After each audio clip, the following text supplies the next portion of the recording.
তলবে আজিজ, এই পড়াশোনা আল্লাহু আকবার হি হাজারি সে मकसद है किया लिखाए खुदा है রেজায়ে খোদা है।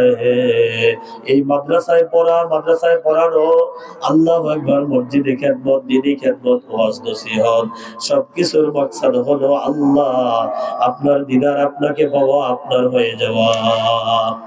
আয় আল্লাহ, নামাজ পড়া, তাহাজ্জুদ পড়া, জিকির করা, কোরআন তেলাওয়াত করা, দান খয়রাত করা, হজ উমরা করা, জিহাদ করা, জিকির করা, এই সব হলো আপনার সন্তুষ্টির জন্য, আপনার সাক্ষাতের জন্য।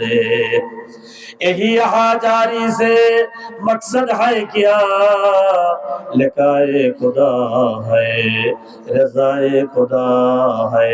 আয় আল্লাহ, এই সমস্ত প্রচেষ্টা, এই সমস্ত মেহনতের মাকসাদ হলো আপনার সন্তুষ্টি, আপনাকে পাওয়া, আপনার হয়ে যাওয়া, আপনার লেখা, আপনার দেখা, আপনার সাক্ষাৎ হওয়া। আল্লাহ,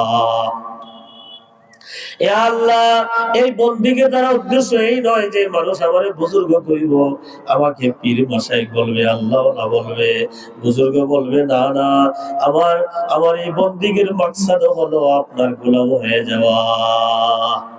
बुजुर्गी की नहीं मुझको जरूरत, गुलाम अपना बना हमको खुदाया। बुजुर्गी नफ्सों की ख्वाहिश है अफसोस, तकब्बुर से बचा हमको खुदाया। আল্লাহ আল্লাহ আল্লাহ, আপনার হওয়া, আপনার হয়ে যাওয়া, আপনার সাথে সম্পর্ক হয়ে যাওয়া আমার উদ্দেশ্য। আল্লাহ,